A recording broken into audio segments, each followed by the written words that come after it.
Welcome to my kitchen. This is Jahaira, and today we will not be cooking, but we will be talking about a documentary that I recently saw. I just didn't feel like filming anywhere else in my apartment, so we're doing it in my kitchen today. So, without further ado, let's get started. So, I recently watched this documentary called Thirst Trap, and it basically follows this TikToker named William Whyte. Long story short, he became famous because he lip synced to videos from back in the 70s and 80s, and his fans were like older women. They were like in their late 40s, 50s, like up there, right? So I'm watching this and I'm like, what could go wrong? You know, what could possibly go wrong? Like, it seems like it's just very innocent. It doesn't seem like it's a big deal. So I'm like, what could possibly be going wrong? Now, I'm watching it and I'm just looking at it and I'm like, okay, this doesn't seem like it's gonna take a dark twisted turn. I'm waiting for like a crazy dark accusation. I'm waiting for like murder. No, that's not what happens. What happens is the fans get so obsessed with him that they literally follow him anywhere he goes on his lives. They'll call restaurants, right? They'll call anywhere he goes and they'll cover his tab. Like, they'll just pay for whatever. I guess they would also pay for the entire party that he was with, but they pay for everything. They would send him money. Like, he said the first time he like put his PayPal thing up and like went live, he woke up to like $60,000. I wish I could wake up to $60,000 in my bank account. But there's no here nor there. So when I'm still watching this video, like, okay, that's pretty cool. Like, that would be kind of nice if, like, you know, you go on live, people will figure out where you are and they just pay for your food. You know, like, they weren't following him. They weren't really stalking him. They were just like, you know, they had his back. And I'm like, but what could go wrong? You know? So a lot of his fans would end up traveling to the town he was from, and they ended up going to the places he would eat at. They ended up spotting him there, so they ended up like taking photos. It just seemed very innocent and very light. And they ended up there ended up being a fan base that would like donate or like gather money to give him. They would also donate on his behalf, and they ended up getting him invited to this big like charity event. And he went. It was like in Palm Beach. And this is where it took a dark turn. So his fans were like, oh, we know he's going to be in Palm Beach. Like, let's just go. It'll be fun. If we see him, we see him. If we don't, we don't. They figured out which hotel he was staying at. And they went and hung out until they saw him. Now, again, it seemed all innocent. It seemed all light. No big deal. But what ended up happening is he invited them back to his hotel room to hang out after the event was over. So they go back and they hang out with him in the pool. He ends up inviting one of them back to his to his hotel room, and they hook up. And at first I was like, oh my God, is she gonna accuse him of something? Or like, did something happen? Because she was kind of setting it up as if she didn't actually want to sleep with him. And then all of a sudden he looked into her eyes and she just like let him take her. And I was like, okay, so this sounds voluntary. What could go wrong? Like, I don't understand. And as I'm watching it, the next day when they wake up, people were looking for them. And then they ended up realizing that they hooked up. And people were his fans were furious at her. They came and bullied her because they were like, how could you? He's like 21. Like, you're almost like 50, if not 50, in your 50s. Like, you took advantage of him. And it became a whole thing where they started disrespecting him. And then he started disrespecting his fans. And then it just became this kind of toxic relationship where they started showing up to his place. Some of them showed up to his mom's house. The whole stalker situation, the whole fandom kind of took a dark turn. But what I found to be like repulsive and what I found to be like absolutely horrible was there was a fan that ended up catfishing him. He's thinking he's like chatting with this one girl, and it happened for a year. Like, he was talking to his girl for a year. He was actually like making plans to meet up with her.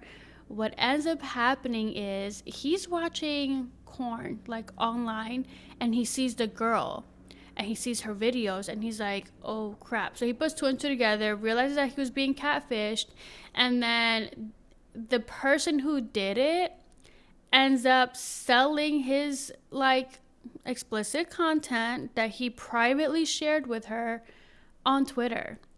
And his agent calls him like, hey, this is going on. And he's like, what the fuck? Like, that is so traumatizing for anyone. Like, I'm like, how are you this middle-aged woman, a fan of this young kid who's just making TikToks, lip syncing to music, and you decide, yeah, I'm gonna go catfish him, and then I'm gonna get all his explicit content that he privately sends me and confides in me, and I'm just gonna sell it online. Like, what? Like, that's permanent. And it's not a decision that he even made, so it was very violating.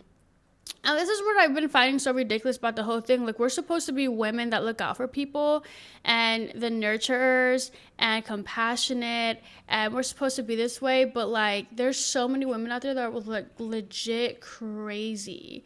And what they did to this kid is absolutely wrong. So the team, right, the fandom that ends up creating that account ends up figuring out who it was. Who it was that catfished him, and they kicked her out of the group, which rightfully so. But then it seemed like they were also sharing, because they said that they created this file called the cookbook, and I think it was a cookbook. And if you say like, oh, you want the cookbook, they'll send it to you, which was a file of all of his. This is what I'm speculating. I don't think they directly said it. I watched a documentary like 2 months ago, but I'm pretty sure that's what it was. So I was like. And again, a lot of documentaries don't stay with me. This one absolutely did.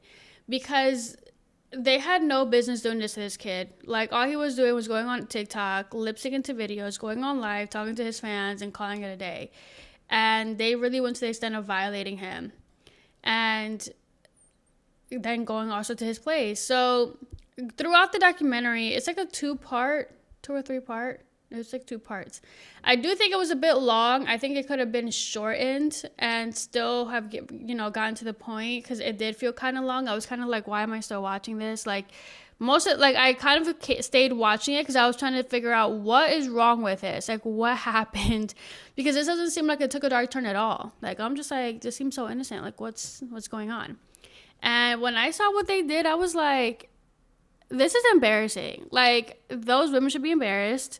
How do you get to this old age and you decide, yeah, I'm going to do this to this kid? That's embarrassing. Like, the fact that there's a documentary now about it is embarrassing. Like, it really shows how crazy a lot of women can be. Not to, like, shame women or talk crap about women, but, like, what they did was absolutely disgusting.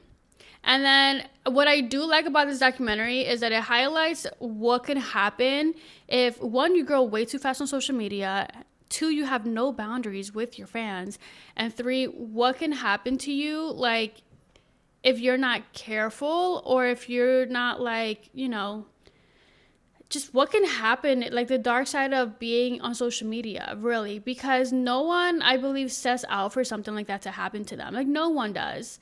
So I really appreciated, like, all the stuff that it brought to light, because there's a lot of stuff that William Whyte ended up struggling with because of everything that happened on social media. He struggles with addiction. He struggles with social media. He's been to rehab. He found God, and that helped him and gave him some peace. He got baptized. One of the women from the fans, I think it's like 1 or 2 of them, they ended up becoming really good friends. And, like, she went to his baptism, and, like, she actually has his back. And I think that's awesome. Like, I think it's cool that he, made friends from it and was able to, like, continue having those kind of relationships. But I think overall, like, it was just ridiculous to see that these, this kid has these fans that are much older, and they were still acting that ridiculous, and they still had this kind of behavior because they were so obsessed. And I think that is something that I also appreciate that it brought to life, like, what can happen when people become so obsessed with someone or something that it's like their morals just leave. Like, they don't even care. Like, they were so, like, infatuated with this kid. And I think it's sad. I think what he went through was sad. I think the issues that he ended up getting was sad. Like, I don't know. But he wants to be an actor, and I'm like, all right. Like, he still has dreams, he still has aspirations, and he's taking care of himself, and I love that for him. But it was the whole thing. I was just like, I can't believe there's a documentary that really, is showing the consequences of what can happen when you become famous on social media. Especially if you don't take care of yourself, if you don't have boundaries, if if also like you're not, I think what it can also show is what's the dark side of it, you know, like the consequences of also being famous on social media.